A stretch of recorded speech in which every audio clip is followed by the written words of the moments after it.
مگر آج دیکھ لیں اللہ کا احسان ہے، پیغمبر علیہ الصلوۃ والسلام نے کہا کہ اپنے دوپٹے اپنی اوڑھنیوں کو سنبھال کے لیجئے۔ ہمارے ہاں خواتین کی 4 قسمیں ہو گئیں۔ پہلی قسم، خواتین نے دوپٹہ لینا گوارا ہی نہیں کیا، ضرورت کو محسوس ہی نہیں کیا۔ سفر ہو یا حضر ہو، گھر ہو یا باہر ہو، خوشی ہو یا غمی ہو، شادی ہو یا کوئی پارٹی ہو، ان کے ہاں دوپٹہ نظر نہیں آتا، اور اگر کبھی حسن اتفاق ہو بھی تو وہ لپیٹا ہوا، سمیٹا ہوا، تہ لگایا ہوا وہ پرس کی نظر یا ایک ہاتھ کی زینت ہوتا ہے۔ دوسرے نمبر پہ ہماری مائیں بہنیں، پیغمبر کی بیٹیاں وہ ہیں جو لیتی تو ہیں مگر جہاں لینے کا حق تھا وہاں نہیں، کندھے کے اوپر ایک سائیڈ پہ ڈال کر کے یوں آ رہی ہوتی ہیں جیسا کہ کبھی پنجاب کا بدماش سلطان راہی اپنے ایک سائیڈ پہ پرنا ڈال کر کے مارکیٹ میں چل رہا ہوتا تھا، تو وہ منظر ہمیں آج دکھتا ہے۔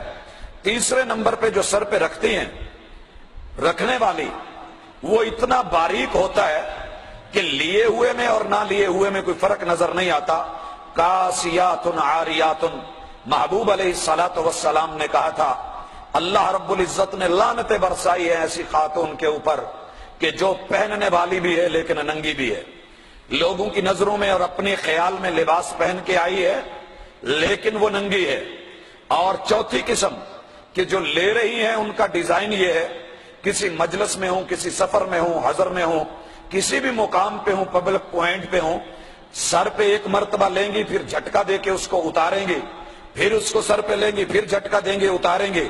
تو یہ کھیل، یہ سلسلہ، یہ لوگوں کی توجہ کو اپنی طرف مبذول کرانا، کہنے والے نے کیا خوبصورت کہا تھا، سنبھلتا نہیں جن سے سر کا دوپٹہ، سنبھلتا نہیں جن سے سر کا دوپٹہ، سنبھالیں گی کیا وہ کلیجہ کسی کا۔ آج ایک دوپٹہ نہیں سنبھل رہا، کل ایک فیملی سنبھالنی ہے، ایک خاندان سنبھالنا ہے، ایک قبیلہ اور ایک قوم کو سنبھالنا ہے، ایک نئی نسل اور ایک نئی جیل کو سنبھالنا ہے، تو یہ کیسے سنبھال پائے گی؟ ہمارا معاشرہ جو ہے کچھ ایسی عکاسی کر رہا ہے۔ اور بھائیو، پیغمبر نے کہا تھا اس چیز کے اندر ہم مرد بھی شریک، عورتیں بھی شریک۔ یہ دن ہمیں کیوں دیکھنا پڑا؟ دنیا نے سب سے پہلے جس بند کو توڑا وہ بند حیا کا بند تھا، وہ رکاوٹ حیا کی رکاوٹ تھی۔ پیغمبر علیہ الصلوۃ والسلام نے کہا تھا لوگو، اذا ذهب الحیا، حیا کو رخصت نہ ہونے دینا، حیا کو سنبھال کے رکھنا، حیا کو اپنے کنٹرول میں رکھنا۔ اذا ذهب الحیاء فاصنع ما تشاء، جب حیا جاتا رہا تو پیچھے کوئی رکاوٹیں نہیں رہ جائیں گی، جو دل میں آئے انسان وہ کرے گا۔ دیکھیے، شیطان نے وَزُيِّنَ لِلنَّاسِ حُبُّ الشَّهَوَاتِ مِنَ النِّسَاءِ، یہ سب سے پہلی محبت جس کو مزین کیا، یہ عورتوں کی شہوات اور اس کی محبت۔ اور دوسری طرف عورت کو اس نے کیا کیا؟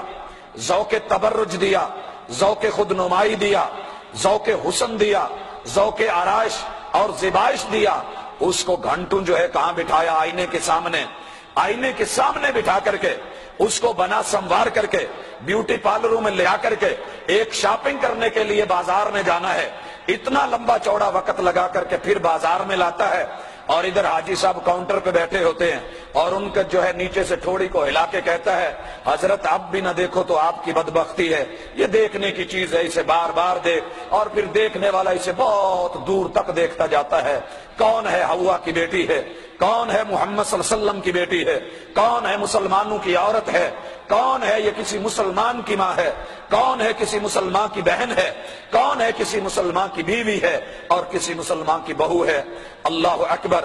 ذوق تبرج آیا، ذوق بے حجابی صرف چہرے کی حد پر اگر آتا میں مان لیتا، لیکن جب ذوق تبرج آئے، ذوق نمایاں پن آئے اور اس کا شوق بے حجابی آئے تو چہرے سے نہیں، سب سے پہلے آغاز ہوتا ہے، نقاب اٹھتا ہے، اور پھر جھکی ہوئی نگاہیں آہستہ آہستہ بلند ہو جاتی ہیں، اور پھر لباس تنگ اور ٹائٹ ہونا شروع ہوتا ہے، پھر اسی طرح اس میں کانٹ اور قطر اور تخفیف شروع ہوتی ہے، گلے کھلنے لگتے ہیں، بازو اوپر کو چڑھنے لگتے ہیں، شلواریں اٹھنے لگتی ہیں، دھیرے دھیرے حیا اٹھتا ہے، پھر ذوق آرائش اور شوق نمائش زیب و زینت بننے سنورنے اور زیبائش پہ امادہ کرتی ہے، پھر حسن بے باک ہوتا ہے تاکہ لوگ شوق